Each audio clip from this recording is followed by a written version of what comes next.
घरर बारीपटू मिला 3टी देशी बंदूक। विशेष सूत्रु खबर पाई अड़बा पुलिस गरडमा पंचायत अधीन राजखमा ग्राम में पहुंची।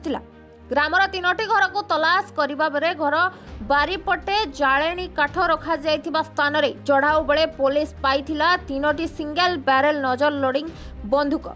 से ग्रामर जगदीश शिव विजय नामक 3टी व्यक्ति घरर बारीपटू पुलिस जबत करिथिला 3टी देशी बंदूक। तेबे आगको निर्वाचन पाखे आसुथिबा बेले एभली कार्य जोरदार कराजिबो बोली कहिसेंती अड़बा थानाधिकारी सुभ्रांत कुमार पंडा। Gajapati Manoj Mishra report times Odia. बंदूक जबत होला सर बंधुक एक्चुअली आमर इंटेलिजेंस खबर हिसाब से आमर जहाँ इंटेलिजेंस खबर थिला जे गरदमाजीपुर गोटे गाँ राजखमा दिजी मोर पाखे बंधुक थिला। से माने तो हंटिंग पे यूज करती से बंधुक से कौन करती घर भर रखें कहीं घर भर रखिले काले ये बोली से घर पछपटे रखती से खबर थिला माने इनफर्मेशन मिलला आम गलु जाके 3टा बंधुक सीज करके